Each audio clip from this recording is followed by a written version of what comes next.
Nu er det tid. Endelig foråret er på vej. Og vi skal da have nogle smukke pilegrene inde i vores hus.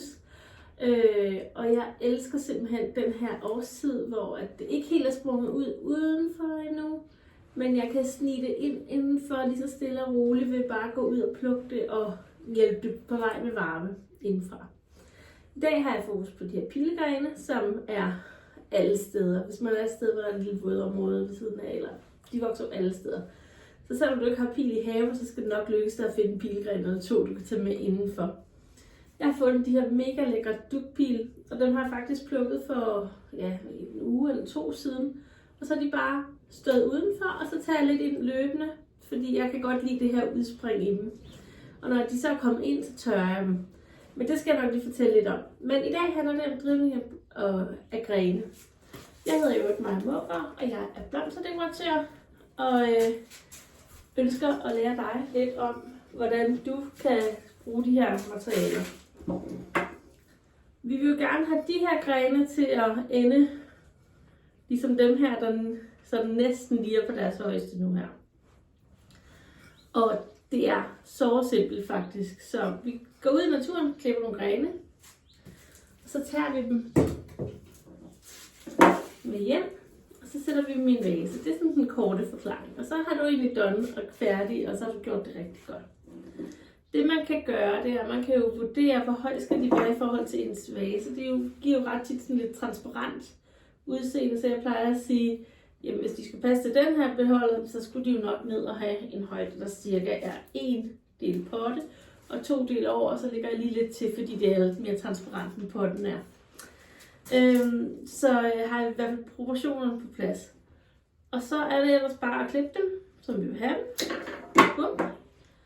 Og så er det jo sådan, at der sidder sådan et lille skæl uden på dem. Jeg ved ikke, om man er nemt at se her. Der sidder de her små skæl, som vi tager af. Og det er lidt ligesom at smutte mandler. Man presser sådan lidt på midterdelen af det og ude i toppen, og så swupper de af. Og det kan man først gøre, når de er næsten ved at være klar.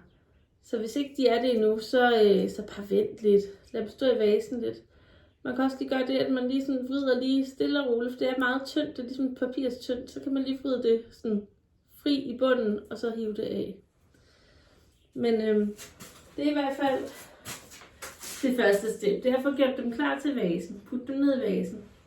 Så kan vi gøre noget i forhold til temperatur. Hvis nu det skal gå stærkt, hvis vi har gæster, der kommer i morgen, eller skal holde en stor fest, eller et eller andet, så er det meget rart, at de står klar lige der, når vi gerne vil have dem klar til.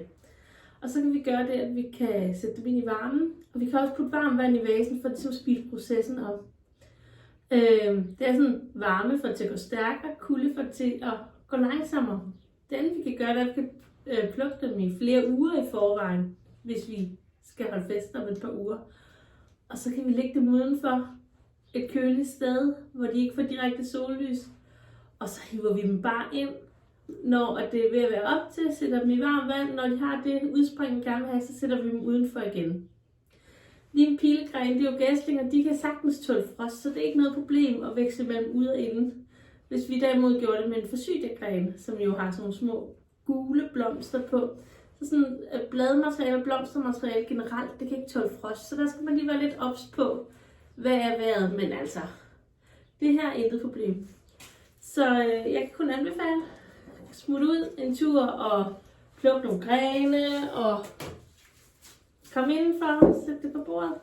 Og når du så synes, at nu er de ved at være sprunget ud, som de er, nu bliver de ikke meget smukkere, så sker der den næste dag, at de begynder at smide ned på holmen, og så falder de her knopper af, og så kommer der blade på. Den proces er også enormt smuk.